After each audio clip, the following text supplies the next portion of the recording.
Niger was a lone example of democracy in West Africa in recent years, and so it had become a key Western ally.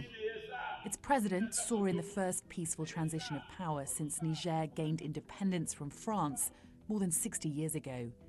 But he's now been ousted by the very man who, as head of the Presidential Guard, should have been protecting him from a military coup.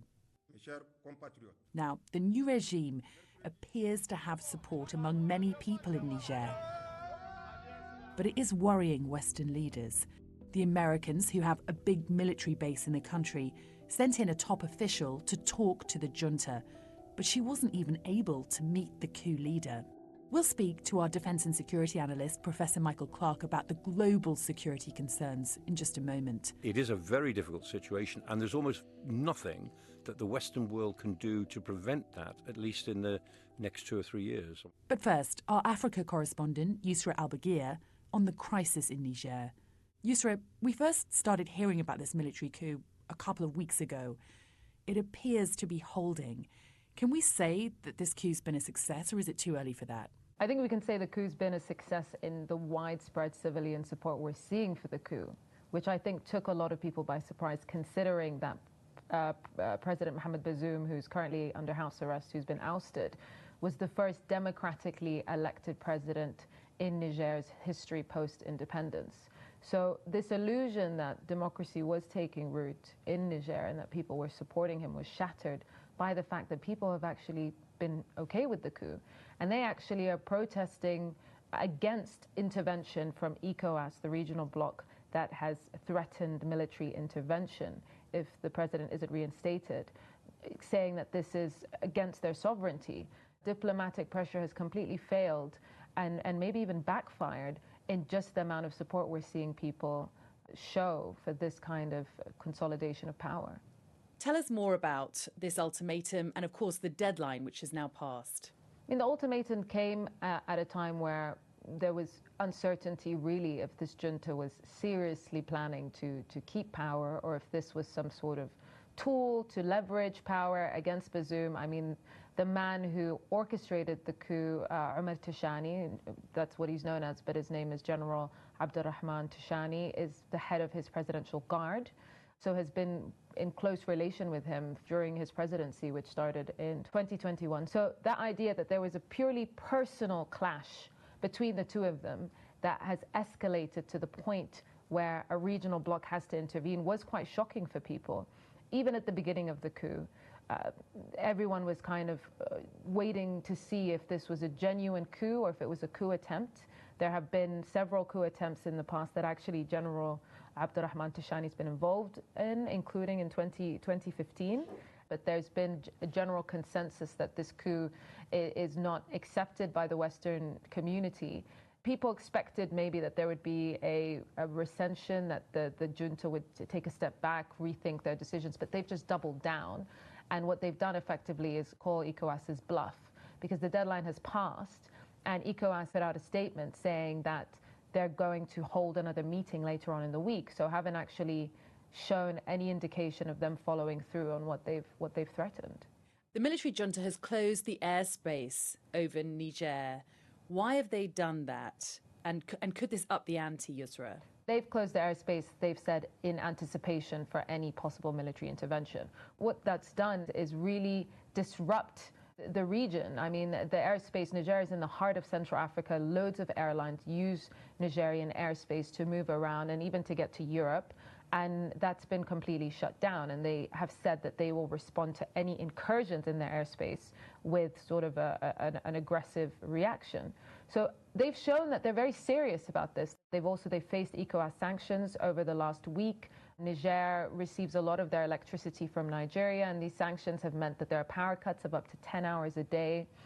Food prices are soaring really rapidly. The basic foodstuffs like pasta, cooking oil are now 60% more expensive. They're showing that they are planning to fully carry out this coup, that they're willing to face the consequences of this coup, and that they will also put measures in place to prepare themselves for any intervention militarily that comes from ECOWAS or any other global force that is not happy with what they've done. We're still waiting to see how ECOWAS is going to respond. Realistically, what could they do? And could potentially we see war? ECOWAS is under the leadership of President Bola Ahmed Tinubu of Nigeria. Now, he's put forward this military intervention plan to his Senate within Nigeria, and they've voted no against military intervening in Niger. So his hands are technically tied. Now they'll have to kind of rethink their strategy because that pressure didn't work. So effectively, the junta has succeeded in discrediting ECOWAS, which means any further action will be taken with a lot of skepticism because they went in very strong and hard and fast. I think it's also important to note that Mali, Burkina Faso, and Guinea, who are a part of ECOWAS, have shown their support for the junta and said that they will respond with their own military intervention if there is military resistance to this coup.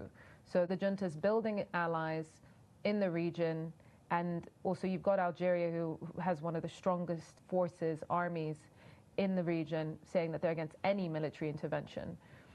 And those countries that have stood in support with the Nigerian junta have had their own coups in the last 3 years and are being run by their own juntas.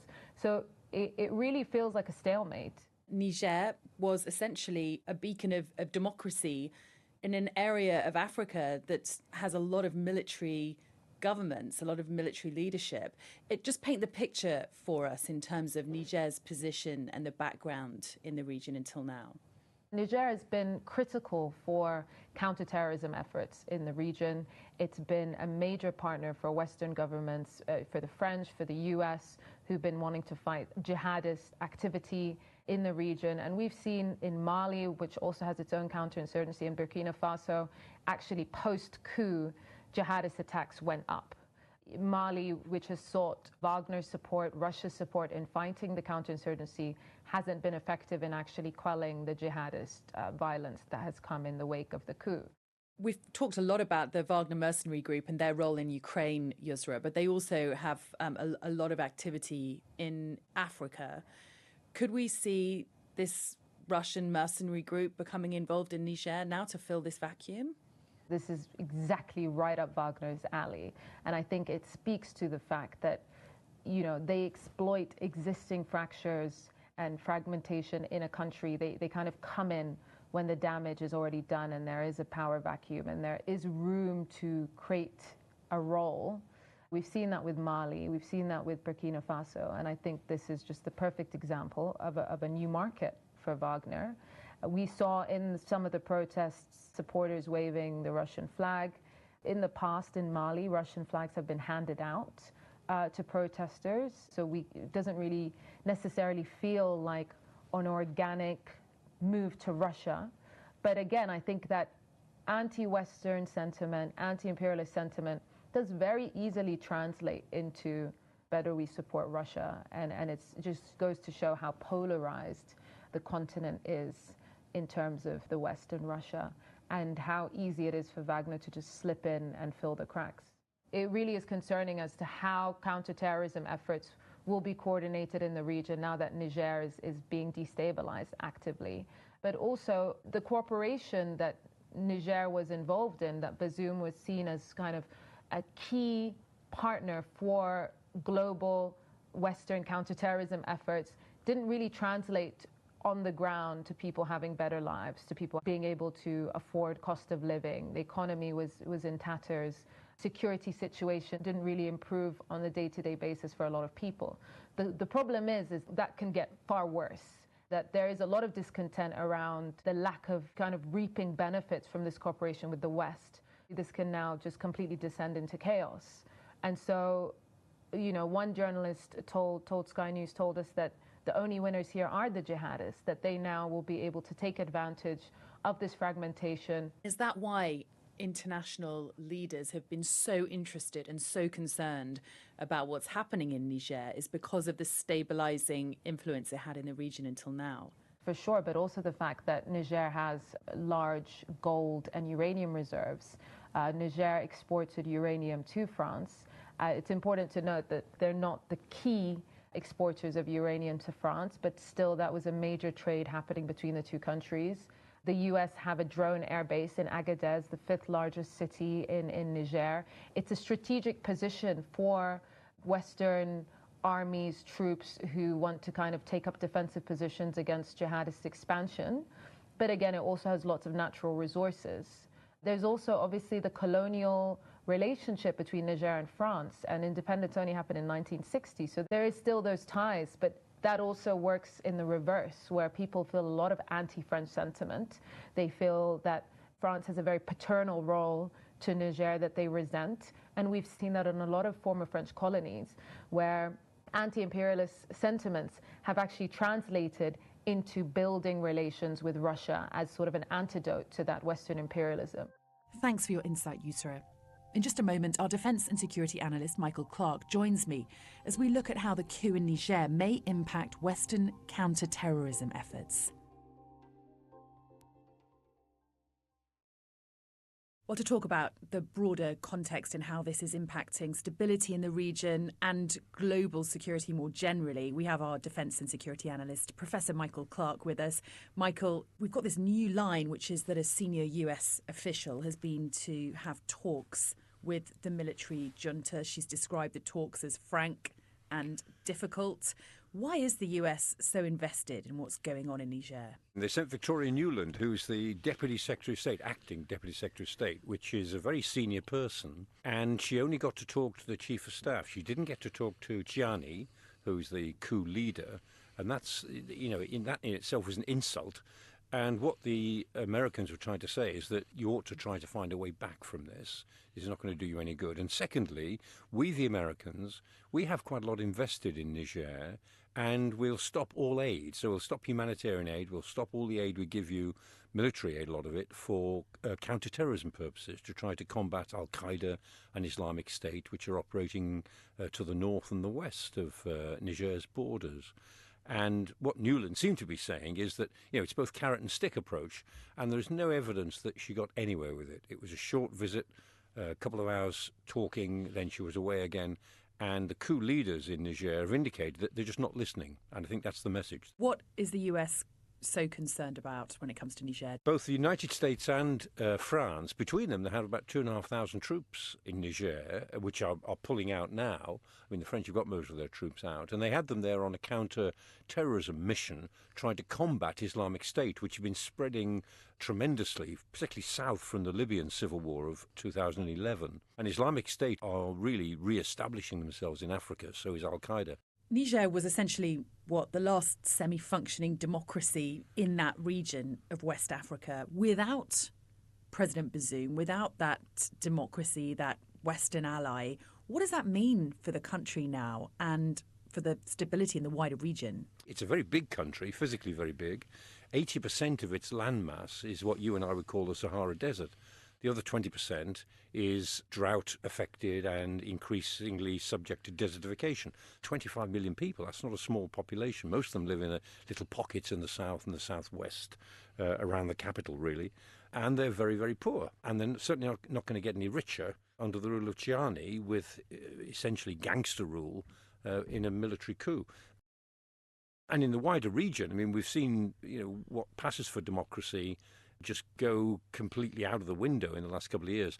In the last 2 years, there have been 12 coups in Africa, almost all of them successful. The problem is now that the military coups occur across the Sahel because there's nothing to stop it.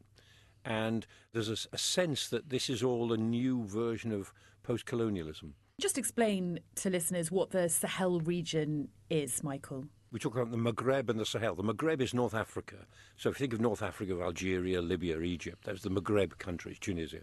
And then south of the Maghreb countries, south of North Africa, which most people look at on a map, is this big area of big countries. That's the Sahel, which runs from, say, Mauritania in the west, right through to Sudan in the east. It's essentially a band of land across the width of Africa, isn't it? Exactly. And most of the boundaries there are surprisingly straight. And the reason for that is that in the famous Berlin Conference of 1885, so-called the Scramble for Africa, the boundaries were drawn up on a map with rulers by the Europeans in Berlin. And that's why the borders don't take much account of tribal differences. They just go straight lines because the European powers carved up Africa. And since there were no great, well, there were rivers, but no great mountain ranges, they just drew lines on a map. And those have given us the boundaries of the countries, more or less, that we've got now in the Sahel. And the Sahel region is plagued with jihadists and instability. Tell us more about that. Al-Qaeda have never gone away. A lot of these groups got great support when Libya collapsed in 2011. Lots of arms that were hidden away by the Gaddafi regime in arms dumps all over the country. And they got hold of a lot of those.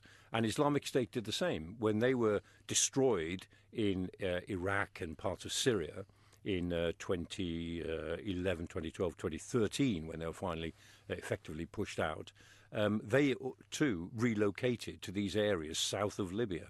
And so both Al-Qaeda and Islamic State have been building up their strength. In a way, they represent something like the same thing, but they are also bitter rivals, even though they are radical jihadists. And they're trying to take over the governments of countries that they move into. Islamic State are already looking at Niger as a possible candidate for takeover at some point. Just tell us a bit about the French-led military effort in 2013 to try and combat this issue of jihadists in the Sahel region. It had pretty poor results. Yes, they tried it in Mali and in Niger combined. I mean, they put their modern forces into both countries to do what Western militaries always try to do, which is to train the local forces into effective counter-terrorism.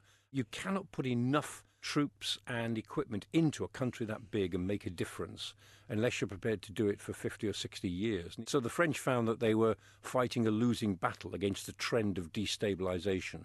And President Macron has been under pressure now for 2 or 3 years to reduce the commitment because it was expensive, they were losing troops, and it wasn't very popular at home. And of course in Mali there was a coup and they literally threw the French out, exactly as now happening in Niger. Could Niger become a base for extremism as well? It is the case that jihadism and radical jihadism is on the march throughout the Sahel. What will happen to that, we just don't know. But one suspects that what the jihadists tend to do is that they make common cause with local grievances. And so they pick up tribal grievances against whoever it might be or whatever problems they seem to be having. They try to be more effective in delivering food or humanitarian aid where they can. And they rule with a rod of iron those areas that they control. And there's not much anybody can do to stop it. Now, with the American and French military unwelcome in Niger under this new military leadership, they're inevitably going to be pulling out. Does that leave an opportunity for the Wagner mercenary group to spread their influence into Niger? There was a report that Al-Qaeda fighters had tried to stop Wagner fighters crossing the border from Mali into Niger. And the Nigerians have already said that they expect that they will get Russian help. And when they say Russian help, they mean Wagner. And so I think the Wagner group are expanding tremendously now in Africa, given all that's happening in Ukraine, the fact that Prigozhin is still up and running. The Wagner group are now moving into Africa. They have a big role in the Central African Republic, in East Africa. They have an increasing role in the west of Sudan. They have a big role in Mali. They're now trying to establish a big role in Niger as well. What do you see happening now, and how concerned should people be? We've been waiting for a while now for the Sahel region to descend into a certain sort of chaos. We hoped it wasn't happening, but it does seem to be slipping into chaos. There are these military dictatorships, which are basically, gangland groups who are running several countries now through the military. Another element is that you've got the jihadist insurgency, which is growing across the whole region, Al-Qaeda and both Islamic State. And then the third element is that Russia is making quite big inroads into this area through the Wagner group. None of them have got the interests of the people of the Sahel at the top of their agendas. And so it is a very difficult situation, and there's almost nothing that the Western world can do to prevent that, at least in the next 2 or 3 years. It has ripple effects on everything. It creates refugee flows in all directions. It puts the price of commodities higher on the world market. Quite a lot of the minerals which modern economies need, the Chinese economy as much as Western economies, need some of the minerals that exist in the Sahel. Small amounts of them, but they need them if you're going to make Nikon batteries and things like that. And so it makes the world economy just harder to run. It won't affect people in the West so directly, but indirectly it filters through to decline in our standards of living, and of course it's a decline, a big decline, in our sense of that we live in a world in which international law counts for something. Thanks, Michael. Well, that's it for today. Thanks for listening. And we've more on the crisis in Niger on the Sky News mobile app and YouTube channel.